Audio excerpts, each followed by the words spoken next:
معزز دوستو، السلام علیکم۔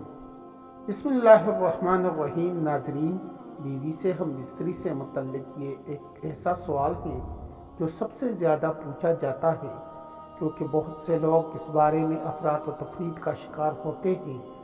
کچھ لوگ اپنی بیوی سے ہر روز بلکہ ایک دن میں کئی بار ہم بستری کرتے ہیں، اور کچھ لوگ ڈر کے مارے مہینے 2 مہینے میں ایک بار کرتے ہیں۔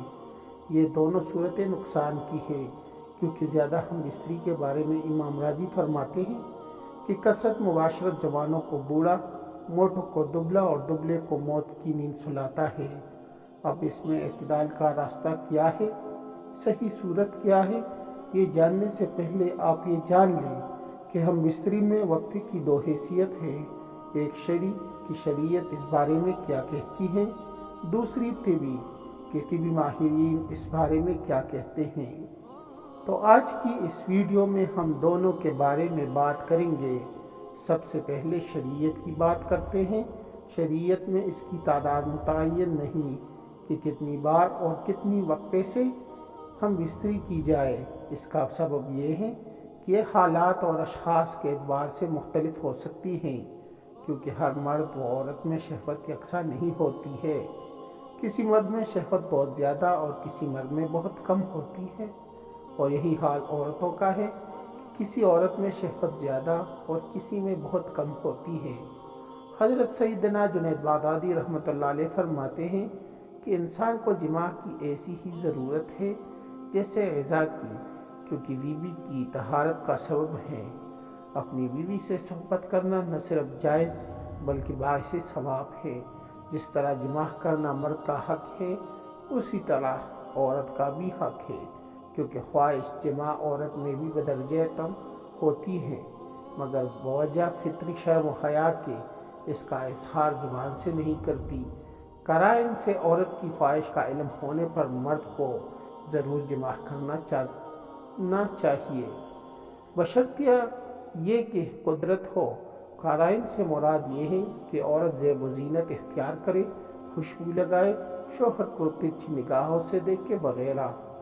قدرت کا مطلب یہ ہے کہ صحبت کرنے سے مرد کو ناقابل برداشت، ضعیف و کمزوری لاحق نہ ہو۔ اگر شوہر کو قدرت ہو اور عورت صحبت کا مطالبہ کر رہی ہو تو شوہر پر عورت کی خواہش کا پورا کرنا واجب ہے۔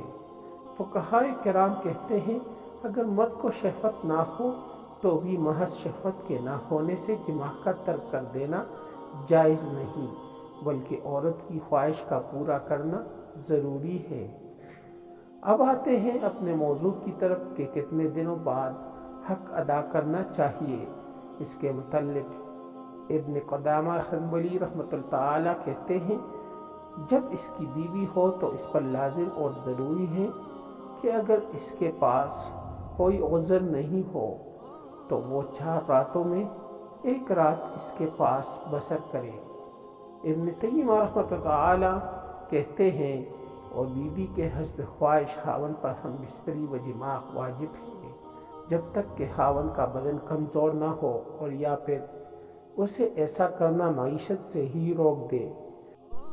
یہ تو عادی حالات اور خاوند کی موجودگی میں ہے کہ خاوند اپنی بیوی کے ساتھ رہائش پذیر ہو، لیکن اگر وہ سفر یا کسی اور کام اور تجارت وغیرہ یا کسی مشروع عذر کی بنا پر غائب ہے تو اس حالت میں خاوند کو کوشش کرنی چاہیے کہ وہ بیوی سے زیادہ مدت غائب نہ رہے۔ حضرت عمر بن خطاب رضی اللہ تعالیٰ عنہ ایک مرتبہ مدینہ کی گلی کوچوں میں گشت کر رہے تھے کہ ایک عورت اپنے گھر میں یہ اشعار پڑھ رہی تھی، جس کا ترجمہ کچھ یوں ہے: رات گزرتی چلی گئی اور اس کا سر دراز ہوا، مجھے اس چیز نے رکعت میں مطلع کر دیا کہ یہاں کوئی شور و ہنگامہ نہیں جس سے میں دل بہلا سکوں۔ لمحہ لمحہ میں اس سے ایسے کھیلوں جیسے رات کے اندھیرے میں بادل کے افق سے چاند نکل کر آنکھ مچولی کرتا ہے۔ اس سے نزدیک رہ کر جو اس سے کھیلتا ہے اسے خوشی ہوتی ہے۔ نرم و نازک پسلیوں والا اس کے خویش اور اقارب یہاں جمع نہیں ہوتے۔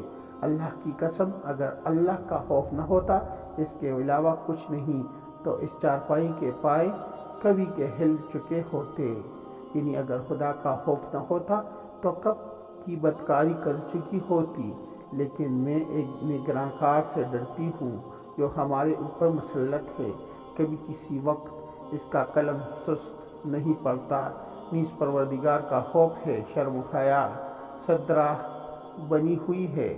شوہر کی عزت کا پاس لحاظ ہے کہ اس کے مقام تک نہیں پہنچا جا سکتا۔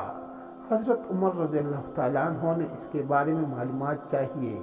لوگوں نے بتایا کہ فلاں عورت ہے، عرصہ ہوا اس کا شوہر اللہ کی راہ میں جہاد کے لیے گیا اور اب تک نہیں آیا۔ حضرت عمر رضی اللہ تعالیٰ عنہ نے اس کے شوہر کو لکھا اور بلاوا بھیجا۔ پھر حضرت حفصہ رضی اللہ تعالیٰ عنہ کے پاس تشریف لائے اور فرمایا، بیٹی شوہر کے بغیر عورت کتنے دنوں تک صبر کر سکتی ہیں؟ انہوں نے کہا، سبحان اللہ، حیرت ہے، آپ جیسا باپ مجھ جیسی بیٹی سے یہ سوال کرتا ہے۔ حضرت عمر رضی اللہ تعالیٰ عنہ نے فرمایا، اگر آپ مسلمانوں کی مصلحت اور مفاد کا مجھے خیال نہ ہوتا تو میں تم سے یہ سوال ہرگز نہ کرتا۔ انہوں نے کہا، 5 ماہ 6 ماہ تب حضرت عمر رضی اللہ تعالیٰ عنہ نے لوگوں کے لیے جہاد کی مدت میں 6 ماہ کی رخصت مقرر فرمائی۔ 1 ماہ ان کی آمد میں صرف ہوتا، 4 ماہ اقامت میں، پھر 1 ماہ دوبارہ روانگی میں صرف ہوتا۔ طبی ماہرین کہتے ہیں کہ ایک جماع سے دوسرے جماع میں اتنا وقفہ ہونا چاہیے جس سے قوت مردانہ میں کمی واقع نہ ہو، اور جب بھی جماع کیا جائے اس سے حقیقی لطف حاصل ہونے سے مرد کی جنسی قوت کمزور نہیں ہوتی اور عورت بھی مطمئن اور خوش رہتی ہے۔ طبی لحاظ سے 3 سے 7 یوم بعد جماع کرنا چاہیے۔ 3 دن سپرمز بنتے ہیں اور 4 دن بعد تحلیل ہو کر جسم کا حصہ بن جاتے ہیں، کیونکہ دن میں دوبارہ یا روزانہ جماع کرنے سے چند ہی روز میں شدید کمزوری اور بلڈ پریشر کا مرض لاحق ہو سکتا ہے اور اکثر جوڑوں کا پانی ختم ہو جاتا ہے۔ جوانی میں گھوڑے آواز کرنا شروع کر دیتے ہیں۔ اس نقصان کی کسی بھی صورت تلافی نہیں ہو سکتی۔ خلاف ورزی کرتے رہنے سے آخر کو افسوس کرنا پڑتا ہے۔ زیادہ منی کا اخراج بار بار نہیں ہو سکتا، کیونکہ یہ چیز انسانی جسم میں وافر مقدار میں نہیں بنتی۔ طبی لحاظ 4 سے 7 یوم بعد جماع کرنے سے جسم میں کسی قسم کی کمی یا کمزوری نہیں ہوتی اور قدرتی حقیقی لطف حاصل ہوتا ہے۔ تمام زندگی تک مختلف امراض سے بچا جا سکتا ہے، لہذا واضح شریعت میں اس کی کوئی قید نہیں ہے کہ جب چاہے ہم بستری کر سکتے ہیں۔ معزز دوستو، اگر آپ لوگوں کو میری ویڈیو اچھی لگی ہو تو میرے چینل کو سبسکرائب کریں، اس ویڈیو کو لائک کریں اور دوستوں کے ساتھ شیئر کریں۔ شکریہ۔